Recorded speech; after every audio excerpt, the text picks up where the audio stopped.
I've heard Jesus mention hypnosis a few times. I was trained in hypnosis and noticed during the training that there really isn't a good understanding of what is happening to a person going into a hypnotic state. Recently, I learned the QHHT quantum healing hypnosis technique, which involves deep trance states and accessing the oversoul, guides, angels, and other dimensional beings and related healing work. I'm wondering if Jesus or Ananda would share more about hypnosis from their higher dimensional perspective so I can better sink into the process. Why do these things only get revealed when we dig? For example, and this is my amendment to that. For example, why was my slave trader life not revealed to me to help me understand?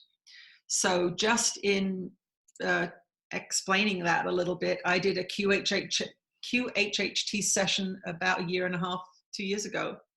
And it came to light that I had been a slave trader. And it helped me understand a lot of things that I had experienced, or personality traits that I had experienced in my life. So my question to Jesus is, why was that not revealed to me to assist me in understanding? Why did I have to go digging for it to find it? So, okay, QHHT hypnosis. Let's see what Jesus has to say.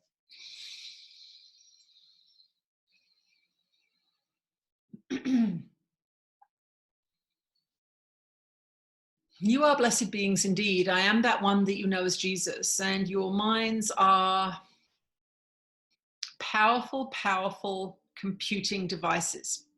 This is really not how you look at them, but you can easily imagine this.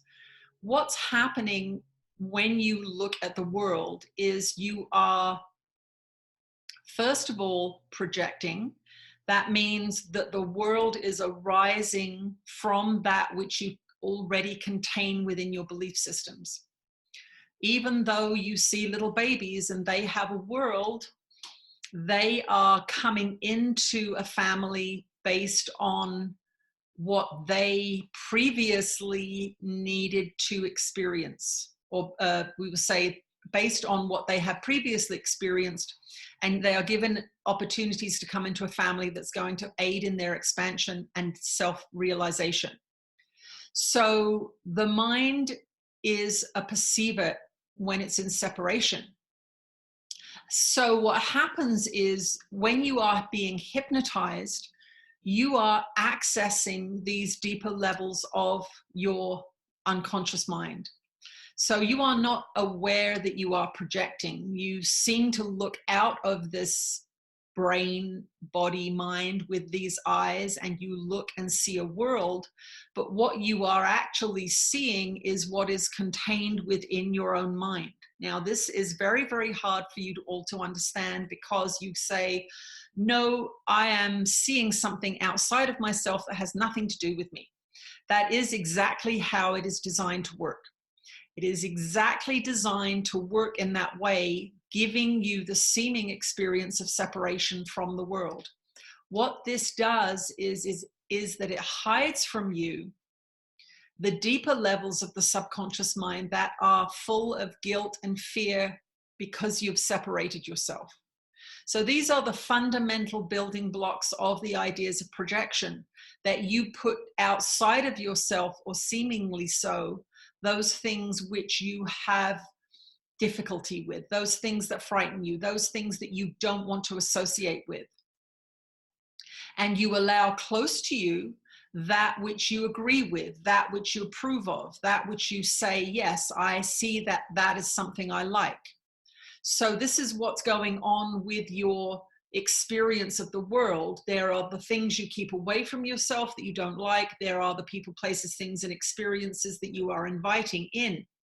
But the things that you allow in, that you approve of, are minuscule compared to the things that you push away from yourself. This is why, through forgiveness practice, we are asking you to look at the things you don't like and to entertain the idea of letting them come a little closer. Why? because this then reintegrates the mind from the split that has happened when you come into separation. Now, the part of your mind that you are projecting out away from you that you don't like is not out there. It is coming from within you, but it is hidden from you intentionally by the ego mind. The ego mind says, nope, we don't like that. We don't like men in red sweaters. They're a threat to us. We had a nasty experience with men in red sweaters, and in another time and place, men in red sweaters are not welcome. So what is the ego doing there? It is saying that it is going to remain separate from this. It fears this, men in red sweaters. They are going to stay over there. They are not welcome. So what this does is it reinforces the separation mentality. It increases fear. It increases physical separation, and and there seems to be an increase in peace in the mind if you can keep all those things away from you that you don't like. However, those things are not there, they're here. So trying to keep those things away means that you're constantly exerting pressure within your own consciousness to subvert, repress, control a part of your own mind. So what hypnosis is doing through a relaxation process, through a technique where we will say the ego mind is tricked into relaxing. So what happens when you go to a hypnotherapist? They set up a comfortable environment. They lay you on a couch. They put you in a comfortable chair. They may have some candles in the room. They begin to speak to you in a quiet voice. First of all, you must remember you have come there voluntarily to access a part of your mind that you do not consciously have access to. So you, first of all, are using free will in going to a hypnotherapist. You, in booking that appointment and driving your car there and going into the office and sitting down and saying, I am giving you permission to access my mind, you are taking down many of the ego defenses already using your free will. So this is not a totally one-sided healing modality. You are going there saying, I have had enough of this part of myself. I don't like what it's doing. I don't like what I'm experiencing. I don't want to do it anymore. I'm giving you permission to go through my ego, because my ego's the thing that's doing this. There's another part of me that's sane, that is aware that this behavior is maladaptive. That's the wise part. That's the spiritual part. That's the part that has the message.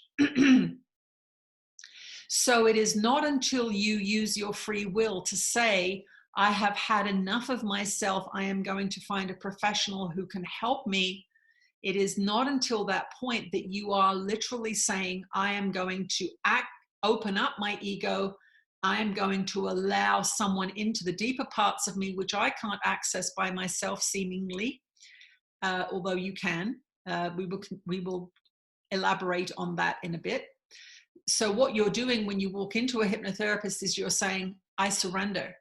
I give up my ego's wants, and I am asking for knowledge that I don't yet have access to. Please help me.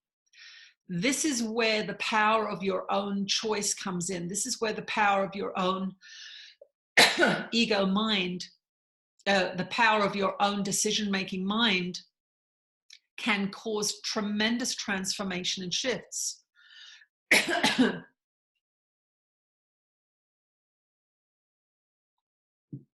If you are not aware of this process that you are voluntarily undertaking by going to the hypnotherapist, or it can be another therapist of some kind, you seem to walk in there and they heal you somehow. They access something. It's magic. It feels like magic. But what it in fact is your free will collaborating with the healer. You are saying, I've had enough of myself. Help me. There's something I don't know that I need to know. So that's the first thing for you to understand about hypnosis. So as a hypnotherapist, it's very important for you not to get we will say, too arrogant about what you're doing. We want you to see that person coming in, freely opening their inner world to you. First of all, as an honor, they are paying you a great deal of respect by trusting you in their inner world. So that's something to go into those sessions with as a therapist. And the other side of that coin, of course, for someone going to a hypnotherapist is make sure that you look at their reviews. Make sure that you have a conversation with them. See if you align with them. See if you feel good in their frequency, because you are literally allowing them into your most deep, your deepest, darkest secrets. So the ego, and this is what we want to really bring to mind here, the ego is something that is you indulging in certain fearful, limiting beliefs. It's everything you've ever been taught that's unloving. It's everything that you've ever been taught that's fearful. And it's every experience that you've had that's been painful has created an adaptive behavior by the ego to keep you safe. So it's not your enemy. It just should not be in charge. And it is very fear-driven and limiting and separation focused, because that's the safest place to be. To be locked alone in your house on your couch is the safest place. And the ego will do that if you let it. So don't let your ego be in charge. But as for the hypnotherapy session, what's happening is you are voluntarily letting down your defense. The ego is your defense against the world and against people. You are taking your ego down. You are doing it. You are saying from a place of wisdom, I'm not helping myself here. I feel insane. I keep doing the same thing and it keeps bringing me bad results and I don't like it. Why am I doing this? So you have come in with this deep desire for understanding. So when you surrender to that hypnotherapy session, you have already done 90% of the work. You have decided that you are going to let your defenses down. You are going to stop arguing. You are going to stop saying you know. You are going to stop doing what you're doing. You are voluntarily going, help me, I'm open. And that is what allows you to access higher frequency information. That is all this being did. She systematically, day after day, year after year, kept looking at the suffering she was causing herself, choosing differently, choosing different behaviors, trying different things, doing her prayers, doing her forgiveness practice, not always succeeding, having slips, falling back into old habits. But day by day by day, she retrained herself into being able to access a frequency within her that was connected to higher information, higher frequency information. That's all that's happening in a hypnotherapy session in the real sense. There are other things at play, however. You are hypnotized in your world. You are hypnotized by music. You know that when you are driving along in your car and that you hear the song from 1971, Summer Breeze, it brings back a memory of when you were a teenager. And you think, my goodness, what a specific memory. Well, that's because when you were listening to that song back when you were a teenager, you may have been laying on your bed, relaxing, opening, listening to the words, playing it over and over again, allowing it to seep into your mind. Or it may have been that you were at an occasion where there was a very strong emotional response and that was hooked into that song. And so you have these two things hooked in together, the song and the emotional event. You are hypnotized all the time. And what it means is that you are going from an alert state of action, focus, deliberate, intentional mind focus, and you are going into a state of relaxation. So you understand that you can measure brain waves, and the brain waves show you the kind of state that your mind is. Children are in these slower, more open states, and so every single thing they're watching, every single thing they're learning, languages, parental behavior, is all going deep into the mind. Why? Because it helps you survive. It helps you survive. If you pay attention to how your parents behave, if you pay attention to what's dangerous in your house when you're a kid, you're going to live longer. That's the ego's job. But It does not care about expansion. It does not care about happiness. It only cares about survival. So what we want you to understand is that it is not that mysterious. When you go into a meditative state, you are slowing your brain waves down, and you are able to go into that unconscious part of your mind. It's not hidden from you on purpose. The information is kept there so that you're not overwhelmed with information. Your brain, your eyes take in billions of pieces of information a second, interpreting everything around you to keep you safe, to keep you alive, to keep you on the ball. And if all of that information, the license plate of every car you've ever seen in your life, was to be consciously accessible all the time, you would not be able to function. So it's an adaptive behavior to put it all in storage. So when you go into the hypnotherapist's office and you are asking to be shown that which has caused the ego to miscreate this defense mechanism or this maladaptive behavior, the subconscious goes, oh, okay, here's some information for you related to that subject, because you've asked, because you've surrendered, because you've opened, because you have given somebody with a certain set of skills the ability to access the unconscious mind. So do not see it quite so magically as that, but understand that 85% of what you do comes from the unconscious and subconscious minds.